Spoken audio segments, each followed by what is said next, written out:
Jadi alumni ITB baru kali ini dalam perhelatan pilkada yang begitu luar biasa memberikan support dukungan kepada saya. Sebenarnya di dalam calon nomor 1, 2, 3 itu juga semuanya ada alumni ITB-nya.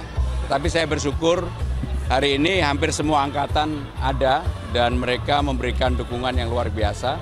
Bahkan juga teman-teman dari UI juga hadir untuk itu. Jadi saya terima kasih atas dukungan ini.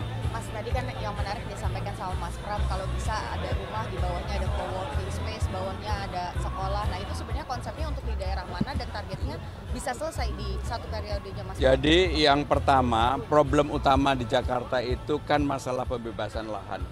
Belajar dari pengalaman di JIS, Kampung Bayam dan sebagainya, pembebasan lahan itu mulai dari tahun 92, baru selesai di 2013 zaman Pak Jokowi.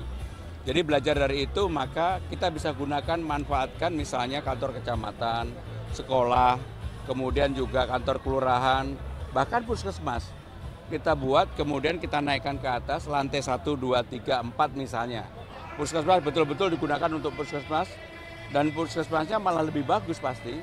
Baru kemudian di lantai 5, 6 katakanlah untuk co-working space buat anak muda berkreasi, baru di atasnya untuk hunian. Dan hunian tentunya prioritas paling utama adalah warga yang membutuhkan, bukan kelas menengah ke atas, tapi menengah ke bawah. Nah itu target bisa selesai di satu periode Mas? Kalau bangun gedung kan sebenarnya sangat mudah dan bisa cepat. Yang problem selalu di Jakarta adalah pembebasan lahan. Dengan makin susahnya lahan, maka harus ada inovasi. Dan kalau saya, tidak hanya pasar, tetapi juga sekolah juga bisa. Bahkan sekolah akan menjadi lebih baik kalau misalnya di bawah sekolah tetap dimanfaatkan, yang co-working space di lantai 4, 5 dan seterusnya untuk hunian. Bisa di mana aja, karena hampir semua daerah di Jakarta kan punya kecamatan, punya puskesmas. Puskesmas juga ada 44 lebih. Di kantor kelurahan bahkan sekarang ini juga sudah ada puskesmas ya.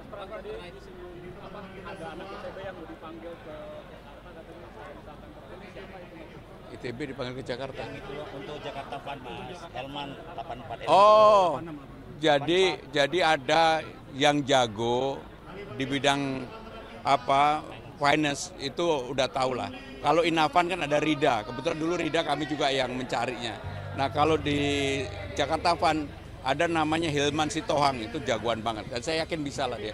Yang paling penting dia mau mengelola uang, katakanlah kita punya modal 2 sampai 5 triliun. Saya yakin dia mau. Mas, terkait polusi Mas, tadi Mas Pram juga ada menyinggung di Sudirman Tamrin tidak boleh. Kan bukan, ini kan belajar dari KTT ASEAN dulu. Kalau mau menyelesaikan, menurunkan persoalan polusi udara, itu bisa dilakukan. Dan ketika KTT ASEAN kan dilakukan, dan ternyata turun. Jadi pengalaman itulah yang kemudian saya ceritakan bagaimana cara menurunkannya. Tapi apakah itu akan dilakukan pada saat Mas? Dan itu tidak bisa hanya semata-mata pemerintahan provinsi, itu pemerintah pusat. Waktu itu dilakukan karena KTT ASEAN, ya. Berarti artinya ketemu Pak Ahmad Muzani, katanya dibisikin apa sama Pak Ahmad Muzani? Oke. Makasih semua ya.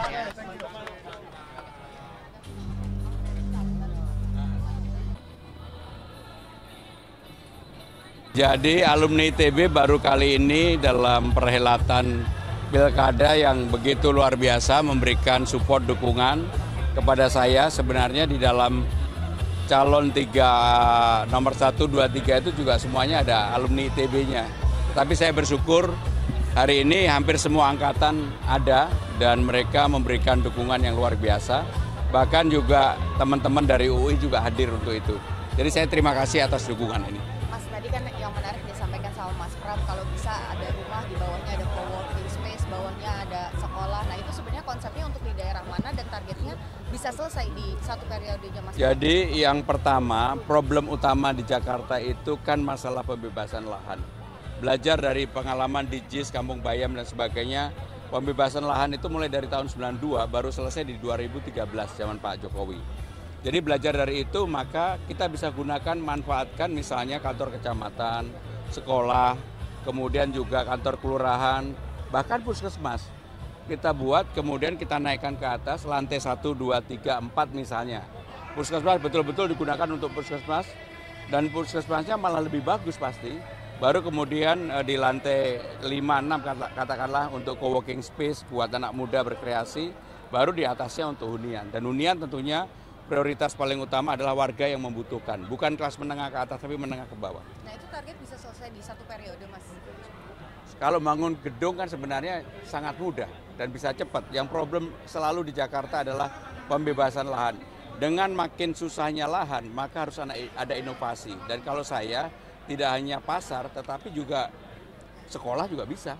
Bahkan sekolah akan menjadi lebih baik kalau misalnya di bawah sekolah tetap dimanfaatkan, yang co-working space di lantai 45 dan seterusnya untuk hunian.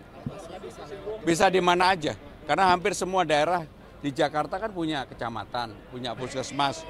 Puskesmas juga ada 44 lebih. Di kantor kelurahan bahkan sekarang ini juga sudah ada puskesmas ya. Ada anak ITB yang mau dipanggil ke Jakarta, katanya saya disampaikan terakhir, siapa itu?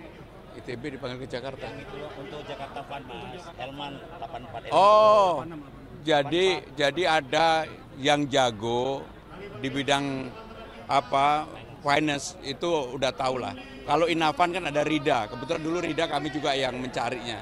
Nah kalau di Jakarta Fund ada namanya Hilman Sitohang, itu jagoan banget dan saya yakin bisa lah dia. Yang paling penting dia mau mengelola uang, katakanlah kita punya modal 2 sampai 5 triliun. Saya yakin dia mau. Mas, terkait polusi Mas, tadi Mas Pram juga ada menyinggung di Sudirman Tamrin tidak boleh. Kan bukan, ini kan belajar dari KTT ASEAN dulu. Kalau mau menyelesaikan, menurunkan persoalan polusi udara, itu bisa dilakukan. Dan ketika KTT ASEAN kan dilakukan, dan ternyata turun. Jadi pengalaman itulah yang kemudian saya ceritakan bagaimana cara menurunkannya. Tapi apakah itu akan dilakukan pada saat Mas? Dan itu tidak bisa hanya semata-mata pemerintahan provinsi, itu pemerintah pusat.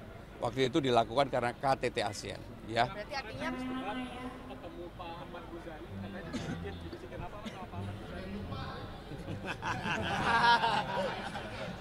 Oke. Makasih semua ya.